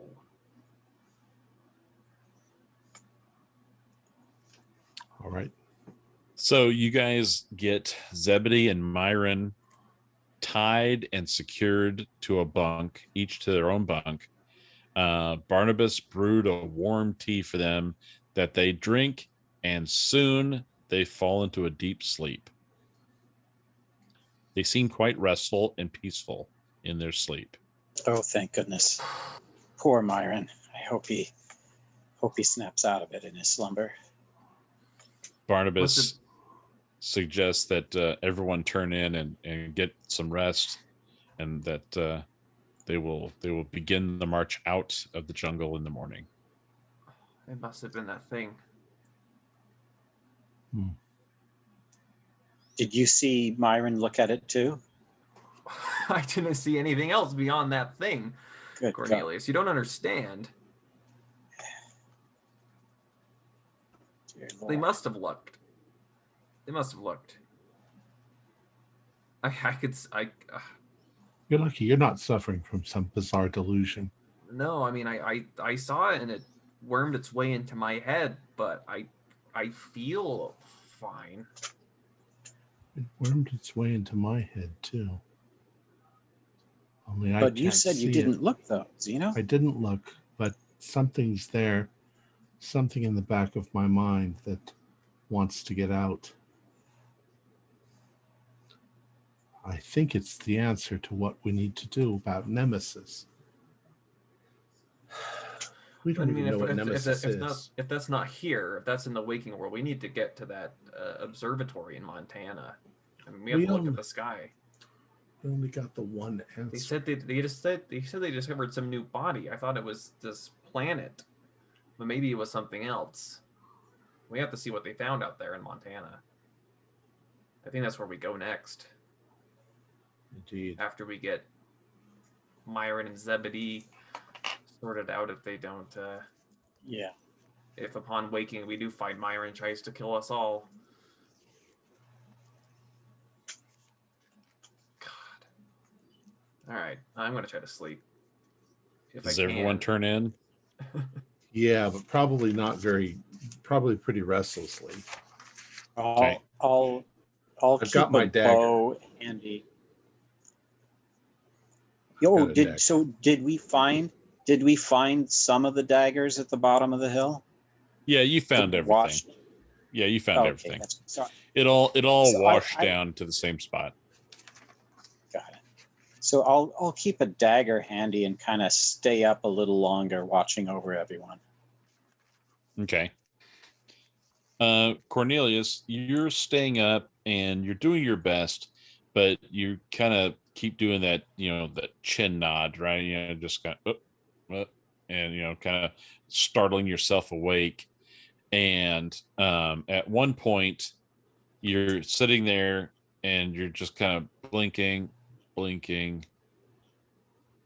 chin nod, and then as your head bobs and comes back up, there's a face in your face, and it's Philip Baxter, and his skull, the top of his skull is missing, and just his exposed brain is there, and blood just starts to pour down in sheets over his face as he screams. I mean, he's inches from your face. He screams in your face, "Don't leave me!"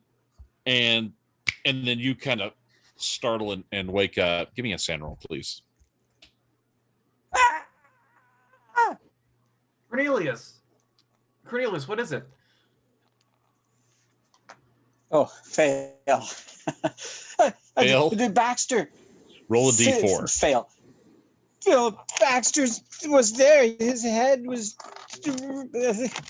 He's screaming, "Don't leave him." 2. What do you mean he's here? He was erupting in blood, and his face was being melted away. He was screaming, "Don't leave us. Don't leave him." Don't leave him. Is he in the pit? Is he in that building? He didn't say. He was just yelling in horrible pain, "Please don't leave him." That must be him. That must be him screaming out in the tower. The thing said it needed him and a sacrifice. What do we... We gotta leave him here. What are we supposed to do? We came here for him. maybe we can find a way to put him to rest somehow. Maybe if Myron could somehow snap out of it, he could let us know more of what he saw of Baxter. No, that thing wanted. It told me to bring him back with a sacrifice to combine Through the two. portal? Yes, back through that archway. Oof. Back to that lake. Glade, I suppose. I'll call it that. What, a human sacrifice? I don't know. It didn't specify. It wasn't very clear. Nothing about this is very clear. You said that it wanted you to bring him back with a sacrifice and he would merge them. Yes. Merge him with a sacrifice. Take a healthy person and Philip Baxter and merge them into a single healthy person. Is that the reversal? Reversing the damage done to Philip Baxter? I don't know what the reversal is, but I mean, it definitely reversed us back out tumbling down the hill. That was damn sure.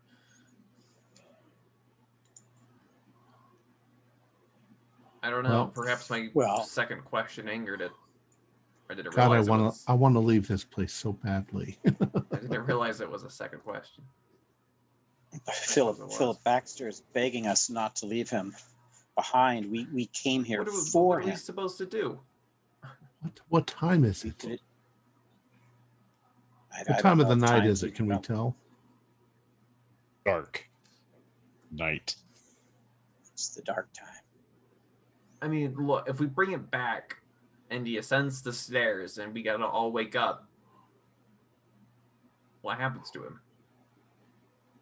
His body's been destroyed. So we just leave him here trapped, screaming in agony? Does his ghost, is this where people go when they die? Well, we could at least free him here so he could have a life in the Dreamlands, maybe.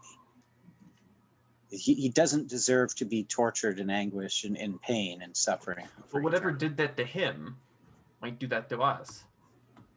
I mean, well, anything might, maybe. The thing is, there's someone screaming and trapped, and he came to me in a vision just as strong as the vision that Myron had explained to us earlier happened to him. We could at least try to free him and then let it be at that. He could have more answers for us. Well, you want to lower you, if you want us to lower you down into that pit, fine, but I'm not sure we can come down after you, if that makes sense. Well, he should be able to climb down. There were bricks sticking out. The rope would just be to make sure he doesn't actually fall. Yeah. Right. Well, if you promise not to leave me behind, then no one else is willing, I will go down. We would never leave you behind. I don't know that I can climb down, but I can. I'll support you. We'll go to the pit with you. Frederick? He said the two are tied up. They're not going anywhere. But I hate to leave them here alone, if that makes sense. They're here with Barnabas. I don't know if I trust Barnabas. He's never given us a straight answer about anything. He's alluded to. Well, then, Frederick, you stay here, and I'll go with Cuthbert. And if I come running back screaming, then we can get on the elephants and leave Cuthbert to whatever has gotten a hold of him. All right, well, good luck to both of you. All right. Oh, dear Lord.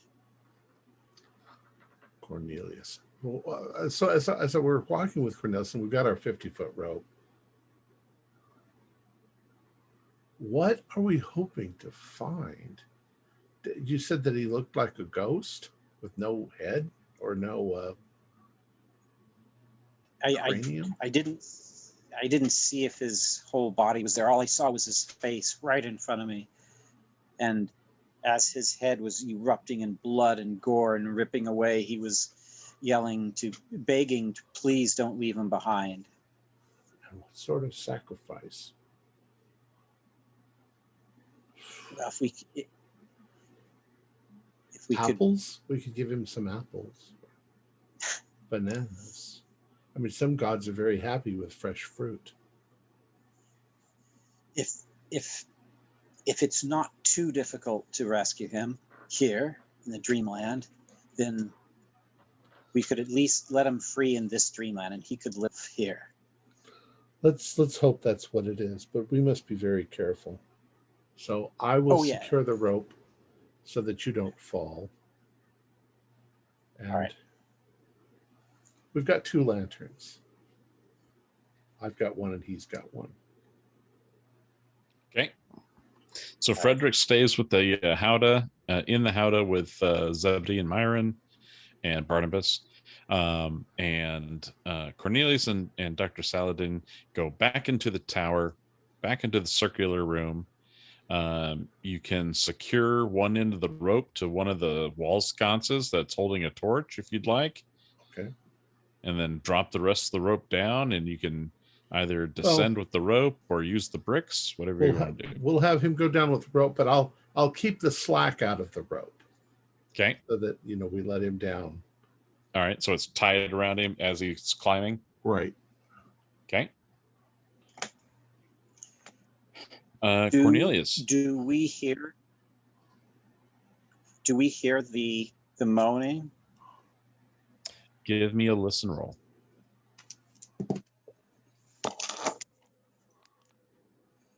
Oh, phooey. No, that's a fail. The sound of the anxiety running through your veins, you just hear the sound of blood pumping through your ears. That sounds about right. Zeno, did you, when you heard this before, I didn't. You were all pretty certain it was coming from, oh, you didn't. When I heard it before, it was coming from down there, most likely? Your assumption. There's no place else it could come from. Unless there's a secret door in this room, but I don't see one. Okay, well, I will attempt to descend a little bit, like maybe no more than halfway, and give a good long listen again. Well, it's only 6 feet wide, so you should be able to leverage yourself with the bricks going down. So make a climb roll with a bonus die. Oh, thank goodness. Okay. All right, I'm going to have to not fall, spend 12 luck. Is this basically a fall situation? Well, I've got the rope around you. He has the rope around you.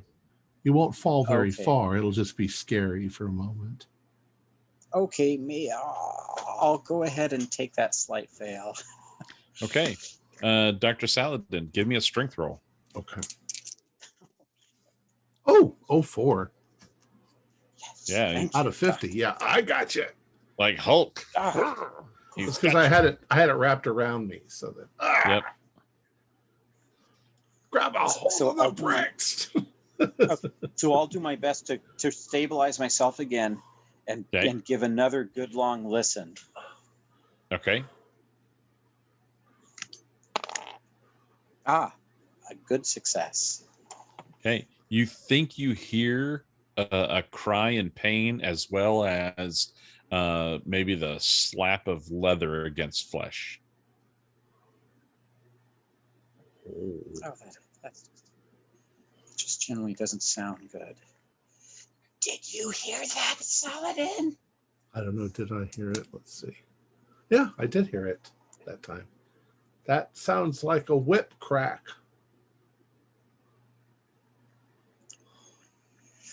Be careful. I could rescue him if it was just him, but if he's abducted me, something's cracking the whip.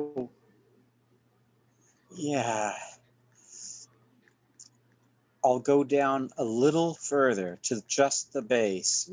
Is the lantern showing anything? Can I see a little bit better underneath that opened bottom? No. So you go ahead and you finish your descent. You get down to the bottom. You've gone 30 feet, and it comes down into a 10-foot circular chamber, but it's only 4 feet high.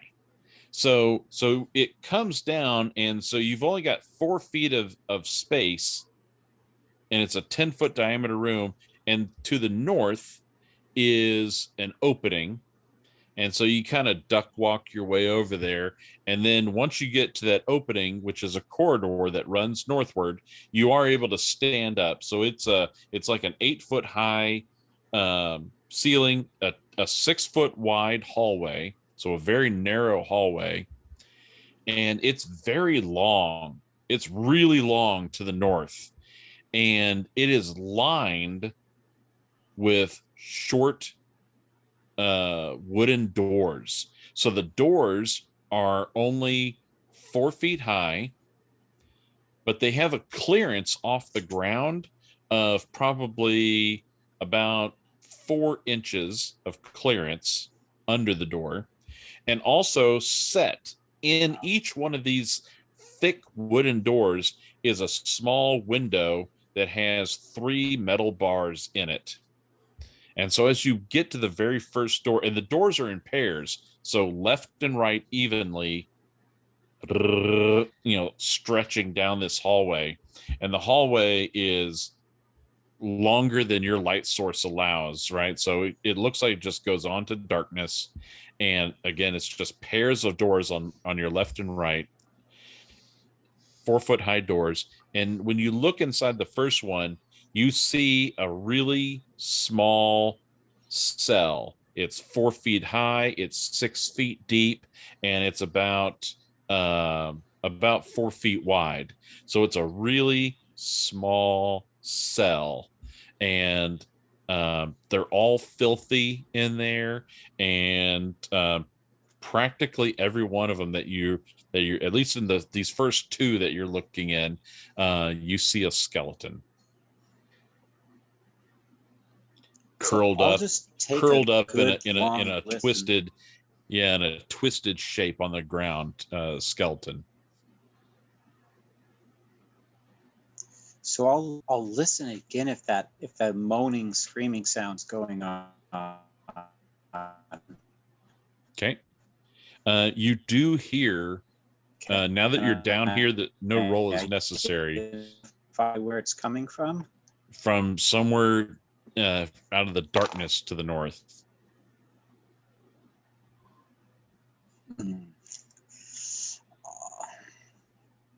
But not close. Not close. It doesn't feel close. Not close. Yeah, it's way out there in the darkness. What do you see? I'll go. Lots of dungeon prison cells with skeletons. But I think he's farther down here. So I'll go another 20 or 30 feet, but that's it. I'm not going to go any farther than that. Be careful. Okay. Give me a spot hidden.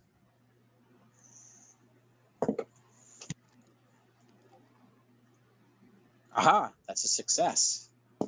So you It's go a standard success. Okay, you go about 30 feet down this hallway, and it still continues heading northward. But with a successful spot hidden, you just see a small speck of yellow light at the to the north. So there seems to be a light source out there in the darkness to the north. Again, this hallway just keeps on going with all these little doors, these little cells all along. So how long has it taken me to get this far so far? Say from descent to where I am now. I mean, I feel like you've probably been moving fairly slowly. So it's probably been about, 5-10 minutes maybe. Okay, I will do another. I'll do that amount of time farther, but no more.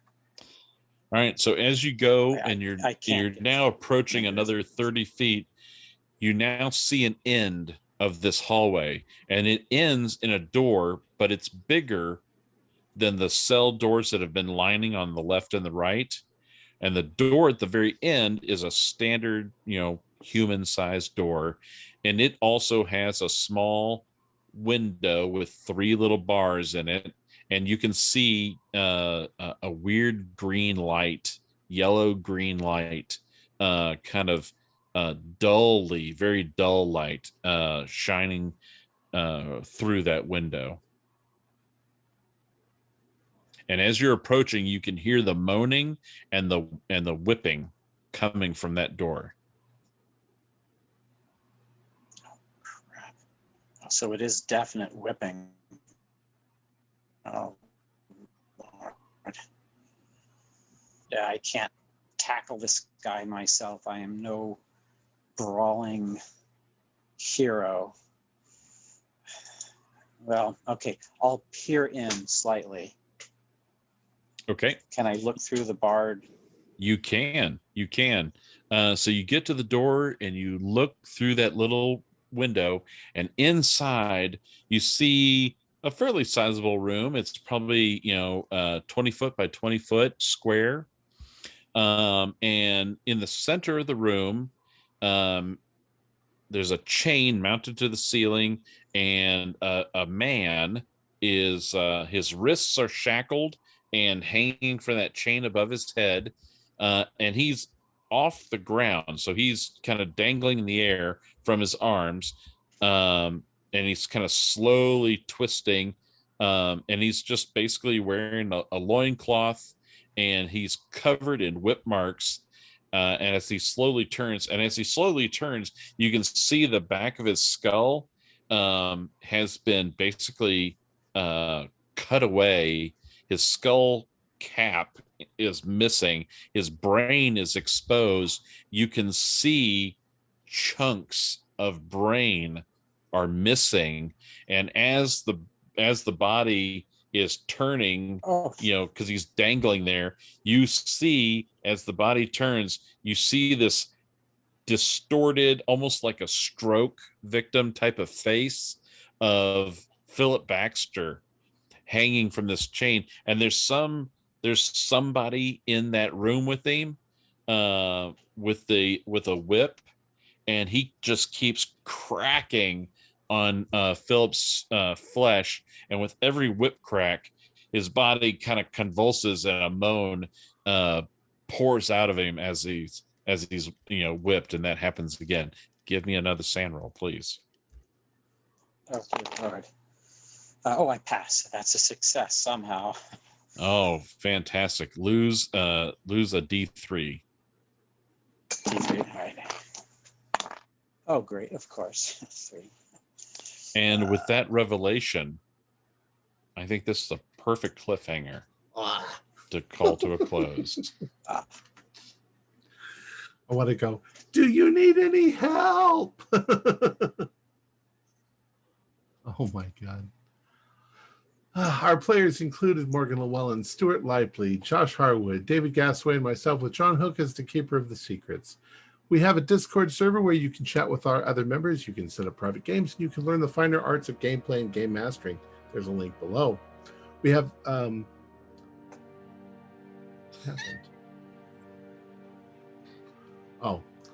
we're currently producing up to 4 shows a week with music and sound effects added in post-production in order to create a richer listener experience. We provide audio-only versions of our shows free for you to download from Podbean or iTunes. The costs involved with the show are provided almost entirely by our patrons. Without them, we wouldn't be able to do what we do. We have a new patron, Pascal Breitenfeld, has contributed 4.5 euros. He's in Germany. That's a little over $5 in US money. Thank you very much, Pascal. If you'd also like to help support our show, please visit our Patreon account. Just $1 or $2 a month helps us a lot. You can find a link in the description below. Like, share, and subscribe to our channel, and punch the bell icon for updates on our latest shows. And leave us some comments. We enjoy reading them and answering any questions you might have. This is Tom Rayleigh, together with all the members of our gaming club, inviting you to journey with us once again into the darkness for another adventure into the universe of H.P. Lovecraft and the Call of Cthulhu role-playing game. Until next time, good luck and good gaming.